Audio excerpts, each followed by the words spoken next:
All right, hello, this is Wmpyr here to talk about this guy once again, the LLC knife designed by Professor Bram. Okay, this is the Magnum size, so it's bigger than the standard size, and this one is the Katana version, as you can see. All right, and I am going to be using this guy, which is the crimped close range medium impact tool. Therefore, this is not a blade, okay? It's blade shaped, but it won't cut. You see, I could do this and it's not cutting me. If I did that with the other one, I'd be in big trouble. I'd be bleeding all over the place. I'm going to use this like a trainer, okay, like a training knife. And what you want is you want your training knife to be as similar as possible to the actual knife. This is not a trainer. Like I said, this is a functional tool, self-defense tool. It is a non-lethal impact tool, but the professor does have a trainer version of this. So it's color-coded, right? The blue is functional, but it's not a life blade. And the red is the one where it is a trainer drone. The handle would be in red. And then this one, any other handle color, is the life blade, as you can see. Now that's sharp, razor sharp. I'm not going to mess with that. So I was watching my older video on deployment for these things, right? And I noticed that I felt like I wasn't clear enough. So I'm here to try to do a better job.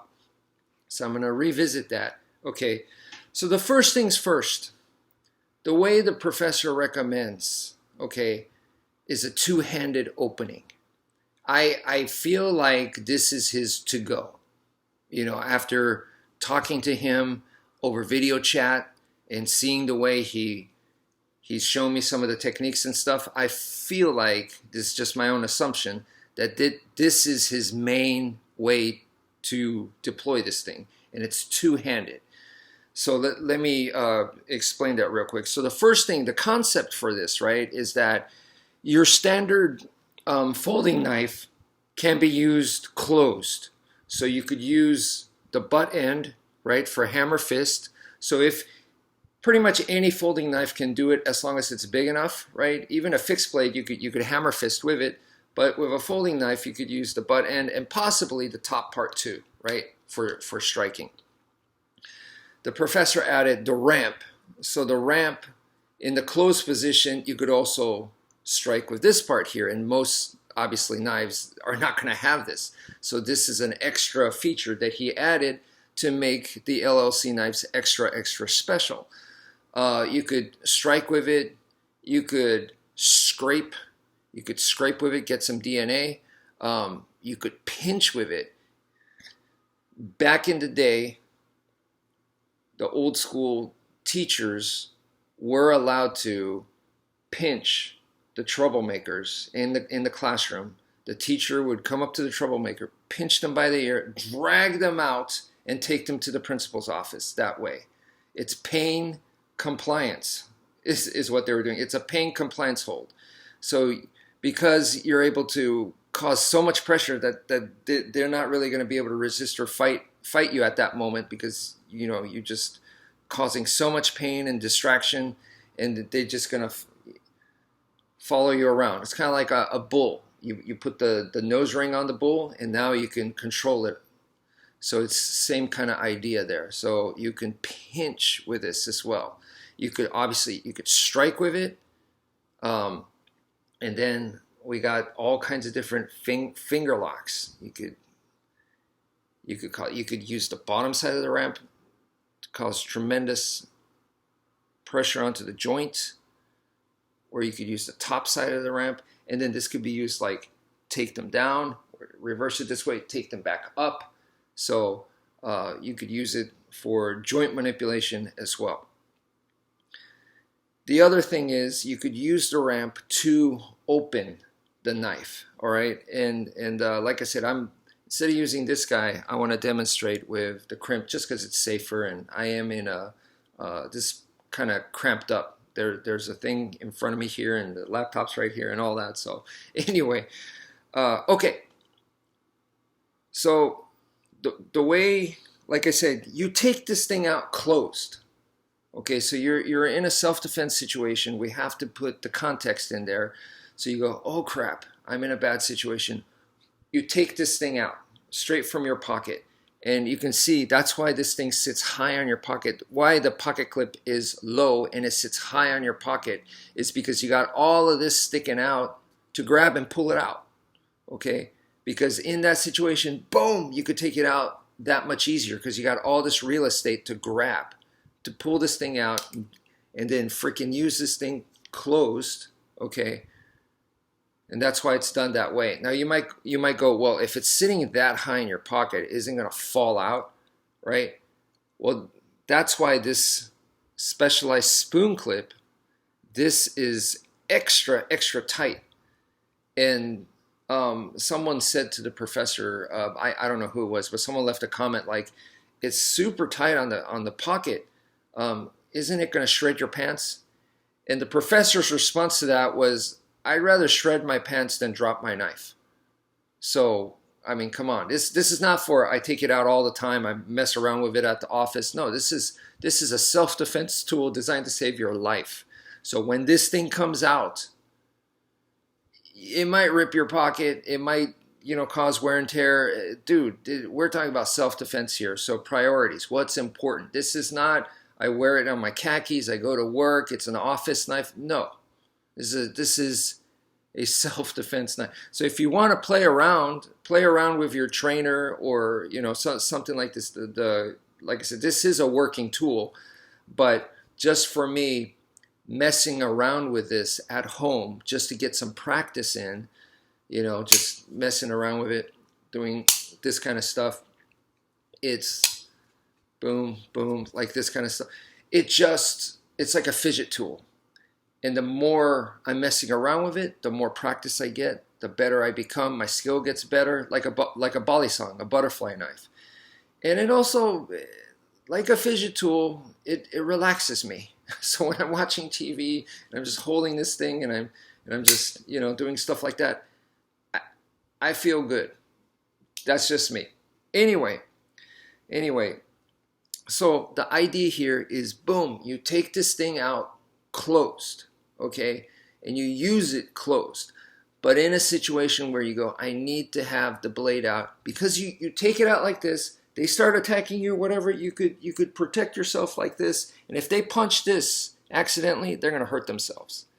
And I didn't even do anything. I was just protecting myself, right? So that's the idea there. But of course, I can go into action with this too. But the main idea is take this out and keep your arms close together, both arms, because you need to cover up, right? Whatever's happening, cover up, protect yourself. In the martial arts, you want to keep your structure solid. When your limbs start getting isolated, that's when you could get arm locked. That's when you could get thrown. That's when bad things can happen. So you want to keep things tight together. So once again, bad situation, I go for this thing, I pull out my knife, both hands are here, and then from this position, and boom, right here, I deploy just like that.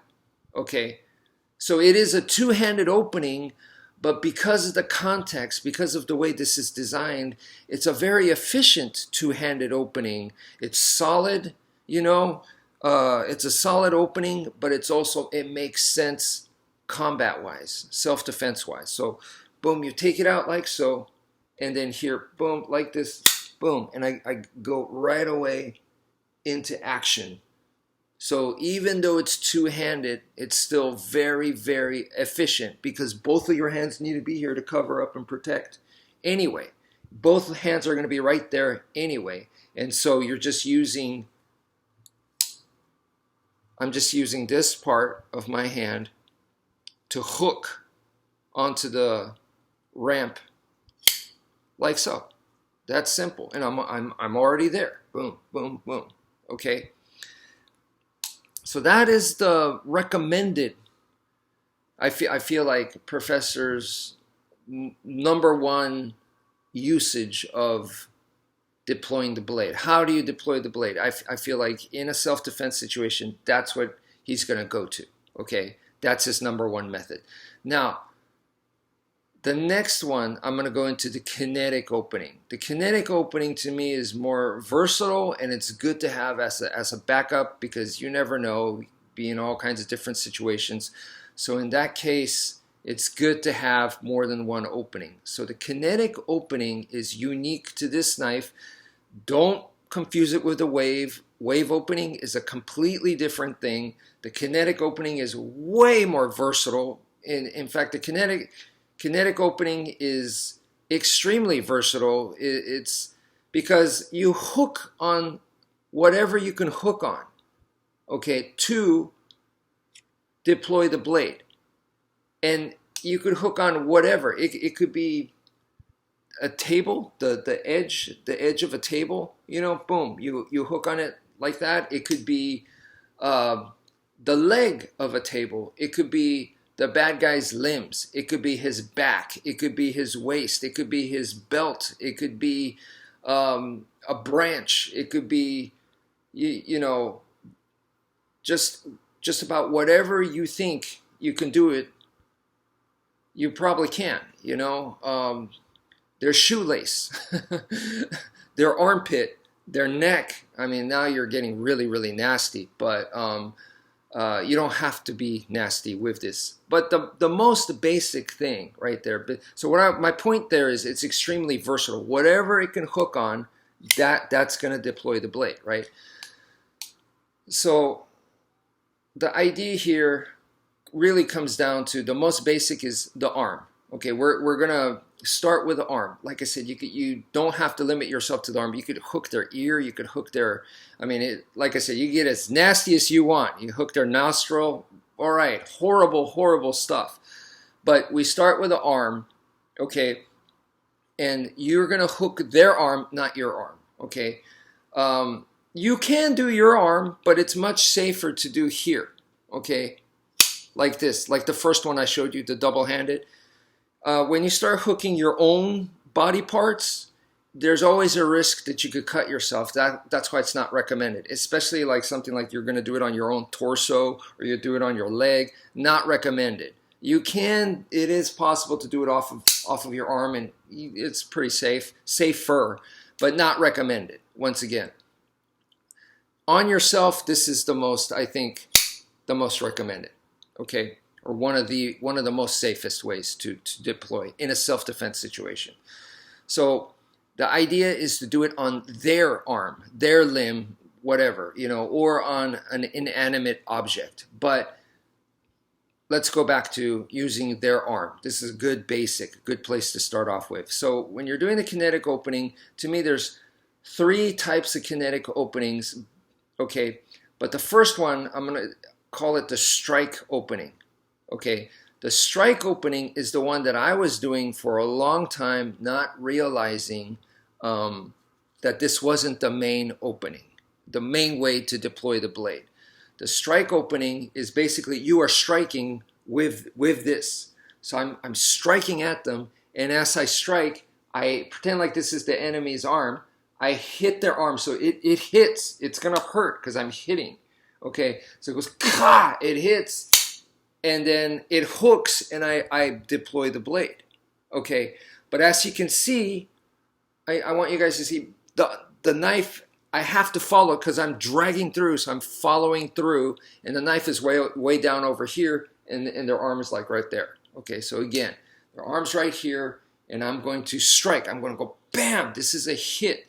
I hit, and it continues off, and look where the knife is. It's way over here because I hit through, right? That makes sense. So that is the strike opening. The number 2 is the one that the professor, he didn't say that the strike opening was wrong, but he did say, this is what I want you to do, which is, to me, this is the textbook kinetic opening, the main kinetic opening, okay? To me, the strike opening still falls into the category of kinetic opening, but that's the strike opening. So this is the main kinetic opening, and that is you're not striking, you touch. You touch. Okay, so you touch, and then you're gonna deploy. Look at how close the knife, it's not way over here. So actually I did that towards me, so it's a little awkward. But so I touch, I'm not hitting, I touch, and then from the touch right here. So look, the blade's right here. If I hit, the blade would end up, so if I hit, boom, the blade's gonna end up way over here. So that's the difference. You touch, and because you're touching and you're pulling real quick, you don't have to go all the way over here. All right. Now, the number 3, the third type. The third type is the friction opening. The friction opening, to me, it still falls into the category of kinetic opening. Like, all 3 of these are still kinetic openings. That's just my own interpretation. I don't know if the professor thinks that way, but the first one, he made it clear, that's the strike opening. The second one is the kinetic opening, and then number 3 now that I'm going to show you is the friction opening. The friction opening is you touch the same way as the second one, and then boom, you deploy, and you never leave. I never left. You stay in contact. So that's the friction opening. Okay. So those are the 3 types of opening. The main one, like I said, the main kinetic opening is the one that he recommends, and that's huge. Why is that huge? Because that, to me, comes from his lineage of Filipino martial arts, which comes from Professor Remy Presas. That was Professor Bram Frank's teacher, main teacher in the Filipino martial arts, and so he learned that from him, and now it's in Professor Bram Frank's system. So he touches you, okay, rather than cutting you from over here, okay? So everyone else, most people they cut like a strike. They're cutting from way back here, and you got to be accurate. It's like throwing a baseball and trying to hit the target, okay? The way that Professor Remy Presas' lineage, the way they cut, which is just happens to be coincidentally the same as my lineage, is that it is a touch-based cut. So because it's touch-based, how do you cut something? You cut something right here, like when you're cooking. You're not cutting from over here. You're cooking from here. You know, you're cutting the meat here. You're not trying to cut the meat like this. Okay, it's right on the meat. So that's the idea. The bad with that is you have to get in. Okay. The good is you don't really have to be accurate because you're going to be right there. Okay. The way that most people cut from a distance, the difficulty is you got to be accurate. You have to be able to hit the target that you want. But from way back here, I have to make it all the way up to there. But also the target might be moving, which makes it even harder. But with the touch cutting, you're going to be there. So you're already here, and now you can start cutting. Okay. The problem is you got to get there first. Okay. So it's just different. That's a whole, getting there is a whole different ball game. That's a whole different concept. That's a whole, but to me, that is why my system, and I feel that Filipino martial arts, the Kia, Kali, Escrima, Arnis, works great with Captain Fairbairn's system, because Captain Fairbairn's system is basically CQC, close quarters combat. He gets you in there, and you're going to be right there. So this is the same idea. We want to be right there. We want to be in there. So when you're in there, that's where the cutting occurs. So to me, that's very, very important, and that's why, to me, Kia works, or at least the Kia that I learned, works extremely well with Captain Fairbairn's method. So anyway, that's it for now. Thank you for viewing, and take care, folks.